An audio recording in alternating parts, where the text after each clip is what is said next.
So the interest group our group chose was the ACLU, or otherwise known as the American Civil Liberties Union.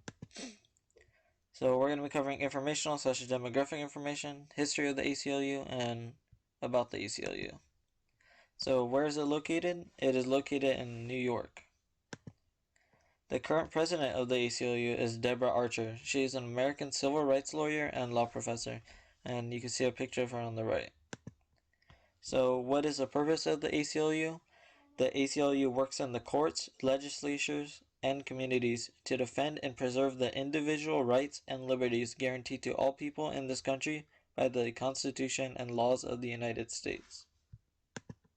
So for members, the ACLU currently has 1.84 million members, and some services they provide is 16 weeks paid leave and access to backup care for children and other dependents.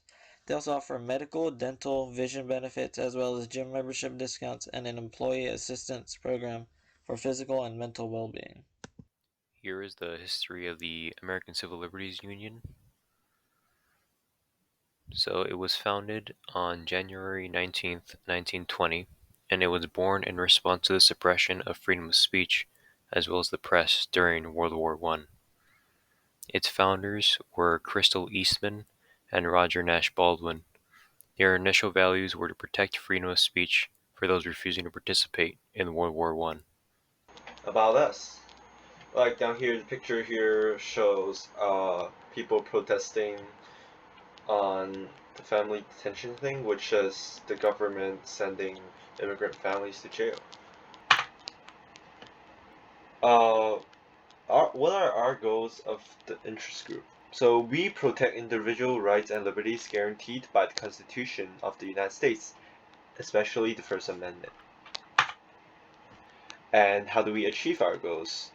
Our Washington legislative office often lobby Congress to pass bills that defend civil liberties. We also take cases to the Supreme Court more than any other interest group in the United States. And what success or failures does our group have in the public policy arena? So we affected the Broward County and they passed the resolution affirming civil rights and liberties of its residents in 2003. Our successful case was Tinker versus Des Moines, which opposed the suspension of students wearing black armbands in protest of the Vietnam War. And how much money does our interest group have and how is the money used? So we were given for about $400 million in support and revenue, and mainly came from grants and contributions. We spent them in services such as legislative, legal, and public education and affiliate support. We also spent about 46 million on management and fundraising. And that's it.